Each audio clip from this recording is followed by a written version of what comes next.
There's a lot happening at the moment, Robbie. A quick trip up. I'm amazed at how many people are up here tonight. I'm going to get in and have a quick chat with Sean very, very shortly. We're just trying to get some pictures up here at the moment so that we can work off them.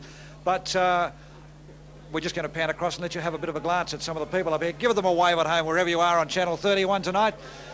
I reckon there's got to be nearly 1,600, 2,000 people up here tonight as guests of Channel 31. Sean Cosgrove. Sean, you've been having a ball up here at the moment. Now have a look at all these happy punters out here. Have you been putting them in the right direction of a winner? Rob, we were very lucky earlier. We gave away some free bets on the previous race, 4 of them, and by pure luck, by pure skill, we landed the first 4 for them. So 3 of the 4 finished up winning, which was tremendous.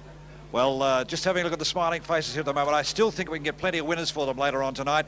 And I think this has been a tremendous promotion by Harness Racing Victoria to be able to invite all these people along tonight.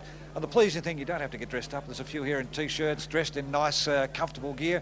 And, of course, there's the odd tie and jacket floating around I can see out here at the moment, but a nice, comfortable night at the Trots. It is, and the good thing is, too, a lot of people, I think, for the first time, they may have come along to the harness racing. The bookies have been great. People on the tote have been terrific because they're helping them have a bet, explaining how. So if you come along to the harness racing, sometimes you feel a little bit nervous, think, I don't know about having a bet, how to put the money on. You're a little apprehensive. Don't be like that, because these guys are terrific. They'll look after you, and if you smile the right way, they give you a little bit extra too. Well, you guys have, of course, with Richard Trembath, have been up here doing the Punters Club tonight. Richard is firing tonight. He is firing? Yeah, I think 8 multiple quad extras, and all of them are alive after the first leg. Do you think there's any method? He hasn't got to drive himself tonight. Maybe he's better off staying here and doing this sort of work. Yeah, he's got the best gilt-edged pin I've ever seen in my life, but it is working tonight, I can tell you. He had $22 worth of the Quinella on the previous, $3.50 worth of the trifecta. It's raining money here at the moment, but it's only early yet. Well, talking of raining money, the next in Adelaide is time to get away at 8:50 and tote update. In fact, they're just about ready to roll over there in Adelaide at the moment, scoring up behind the mobile. The favourite here is number 5 at $3.60 and $1.70, and 3 might have got third down on the rails there, which is Candyland. So the numbers over in Adelaide, 11, 2 and 3. Sean Cosgrove with us up here at the moment. I was only going to say Channel 31's room. Channel 31 would love to have a room like this, wouldn't they, eh? 1,600, 2,000 people up here enjoying harness racing tonight. What's your thoughts on the Derby? I'm hoping, obviously, on a personal note, I suppose, for a good mate of mine, Brian Markovic, that Blue Eagle can win. It's a marvellous story how he brought the horse unborn, basically, as a fetus inside the mare. A great story today in the Herald Sun when you read that. He bought it 2 months before it was born. I suppose the worry is where he's drawn inside the second row. We had Chris Alford up here earlier on having a chat with him, and he said he's got to follow out either late bid or JBD. And it just depends, I suppose, on what's going to happen early, Rob, as to well, where he's positioned. I think what's going to be interesting too to note, and for all the people up here upstairs, just to give you a little bit of a guide, I think you're going to have to watch the tote and watch the bookmakers, because I really believe there's going to be a move for late bid tonight. He's drawn well. He's drawn to win, in my opinion. If you're looking for a best bet on the card, I think you can wait to the last and stick to the pole marker. The mail downstairs is very strong. That if I can keep this microphone here, this is a bit of a trick tonight, isn't it? Trying to move the book, keep the pen going, but Franco's Chance looks a good thing on paper. And for all our friends up here tonight that are joining us, just keep your eyes on the market for late bid.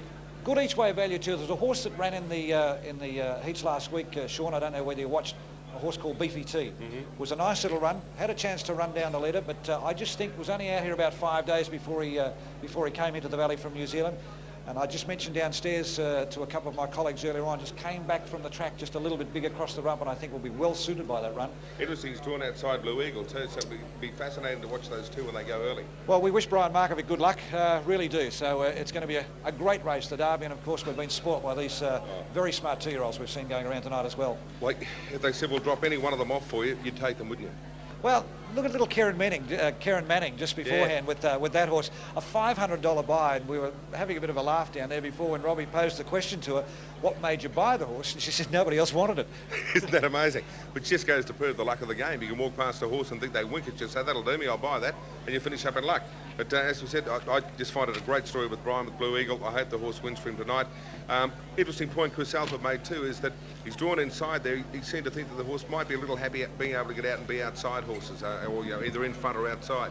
So as I said, it'll be interesting to see in the first part what happens, whether he's going to get trapped. Have a look at them, hands in the air. They're enjoying it. Winner backers, all of them. Okay, winners are grinners, aren't they? Richard, what have you done that's excited all these people here at the moment? Haven't done anything very exciting. We didn't really want Blizzard to win in that leg, but you won't complain, though, will you? Yeah, we did take the field in a couple of combinations. So we've got 4 horses running for us for $1.50 of of the quad extra, numbers 1, 3, 9 and 12. But we pinned our faith in Rats, and you saw what Rats did. Yes, there's a lot of people down there saying Rats at the moment. Here's the win dividend now, interim only, $28.20 here for Blizzard, $6.70, and the cheers are still going up here. Second number 11 Speeding Fine, $5.60, and number 2 has got third Blind Spot, a good run considering, $2 even. The Quinella, $245.50. Have a look at this trifecta. How many of you have got this? $4,586.20 for your dollar dividend. Now there's a happy punter downstairs. The double, $30.80. That's the running double for and JBD. And what a wonderful sight. There's the cars across the car park from the far side of the ground at the moment, looking into the grandstand. And it's another magnificent sight here at Moonee Valley. If you've never been out here, please get out here. It is just a wonderful spectacle. And as I mentioned upstairs to our friends looking through Channel 31 tonight, and also our friends up there in the celebrity room, you can almost at times feel as if you can get out and touch the horses. That is the beauty of harness racing, isn't it? You get so many chances of watching them with the close-in track. Feel them lose their way, you can almost touch them. Indeed. You can almost touch them too, really. That's right. But it's great the way the Derby sort of brought the cream from all over the place. New South Wales, South Australia, we got our local hope, Blue Eagle. And you can't be parochial, you can't be barracking for the Victorians. We just want to see the best horse win on the night and go on to greater heights, because you often find that the horses that win these feature races do go on to become really great champions. Now we're starting to get a little bit of action down here at the moment. We are running late, but the boys have got a few problems. We're not far behind start time, as we see number 12 there, Renegade Mob. Now Donnie will come around. I suppose it gives us a chance to wish Brian Markovic all the best with his little horse tonight, Blue Eagle. Not little horse, he's a big horse, and he's a lovely animal too, Blue Eagle, and his partners with Pacers Australia. A hard act to do, but he's got to call it tonight. This is the Streets Magnum Victoria Derby final. Fourth leg of the quaddie, second leg of the daily double, and these young champions of the future start to roll up behind the mobile. Scoring up behind the mobile. This is the classic for 3-year-olds. Streets Magnum Victoria Derby final for 1995. Blue sleeves on What a Brett.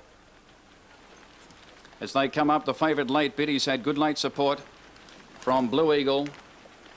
And they're all set. Streets Magnum Victoria Derby final. Ready for start. Set. Go.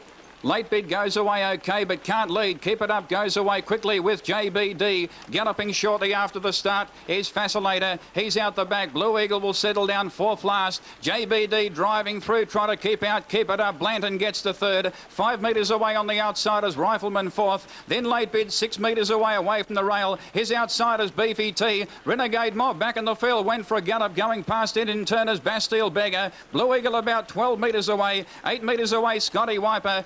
Followed by What a Bread. In behind them Fascinator, and Renegade Mob has been pulled up out of the race. Keep it up leads now 2 rounds out from on the outside Blanton. Racing third the rail is JBD. 2 circuits out of the winning post they race. Fourth on the outsiders Rifleman. 5 metres away late bid. He may pull out in just a stride. Followed 4 metres away by Beefy T. Then Bastille Beggar. Scotty Wiper back on the rail. A break of 6 metres to Blue Eagle. 5 metres away What a Bread, and some 12 metres away Fascinator. And Renegade Mob was pulled up early. At the 1500 they raced. The lead time in a 55.9. Keeping up narrowly in front. A neck away Bland on the outside. Rifleman has the run of the race on the outside of JBD. 5 metres away late bid racing. 3 back on the outside. Trailed up by Beefy T. Scotty Wiper back on the rail. 4 metres away Bastille Beggar. 2 metres away the rail. What a Brett followed by Blue Eagle. He's well back towards the lap and a quarter markers. Bland on the outsiders tackling. Keep it up towards the 1150. Here's late bid now pulling out 3 wide, forcing Beefy T out 4 wide, and 15 metres away Fascinator. In the straight they race towards the 1,000 metres in the Derby, and the quarter in a 29.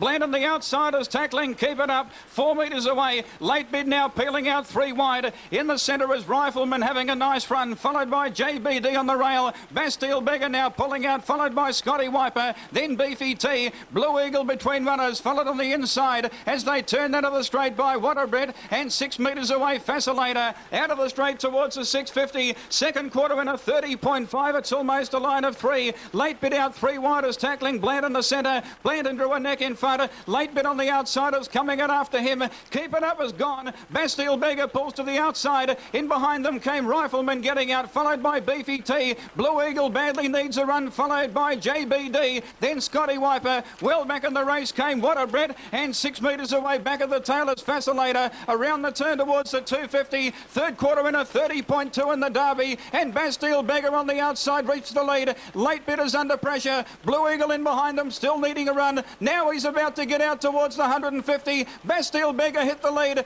Blue Eagle on the outside is now after him, followed by Rifleman running home at the 100-metre mark, and Bastille Beggar tackled by Blue Eagle. Blue Eagle ranged up on the outside, grabbed the lead, and the Derby's ours. Blue Eagle wins the Victoria Derby. God bless you. Second Bastille Beggar, third Rifleman, then Beefy T. In behind them Scotty Wiper, followed by What a Brett, then Fascinator, followed by Late Bid. In behind them Blanton, followed by JBD. Keep It Up was run last. Renegade Mob was pulled up early in a new class record.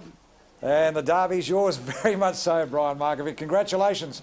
And to all your partners, a pretty hard act to do, actually, to call a race like that with your own horse winning a $75,000 feature. First prize, $52,500, and a new record to go with it. Plenty of pace on early, plenty of moves from the back, and you can see jumping out of the cart there, Chrissy Alford just giving his horse a bit of a pat. Gee, does he know how to drive a bad race, this fella? Everything going right for him at the moment.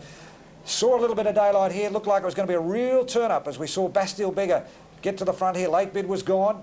It was a good drive by Late Bid because he's come off the rails, gone around them, got up to the front. Now you can see Blue Eagle here just getting his split. He puts the head on the side. Chrissy Albert hasn't even hit him yet. Gives him a little bit of rein, sools him forward and goes away to win it well.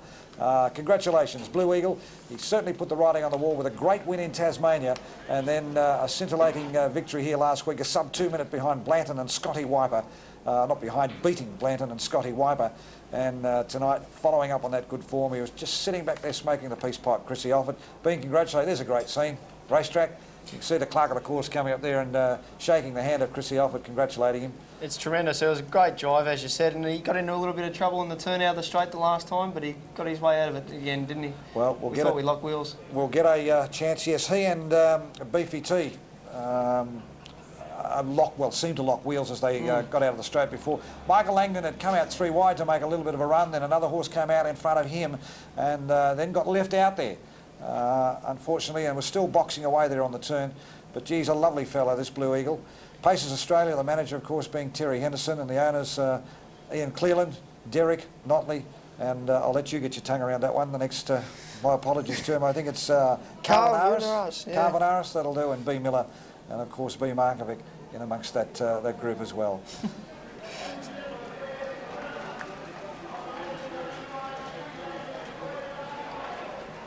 I'm giving you silence for one specific reason. I don't know whether you can hear, but the reception this fellow's getting, and it spooked him a little bit at the moment. He really doesn't want to go forward as this crowd rises one to congratulate the winner here, and it's great to see champions, and this fellow will go on, believe you me. He's going to be a fine stamp of a racehorse, and Noel Alexander training yet another classic winner. This is Blue Eagle, the Victorian Derby winner for 1995. Second, number 8, Bastille Beggar. Geez, didn't he box on? And for a fleeting moment at the top of the straight there, I thought he was going to cause a little bit of an upset. Jason Proctor taking the drive there, and 5 getting third. Rifleman Darren Hancock.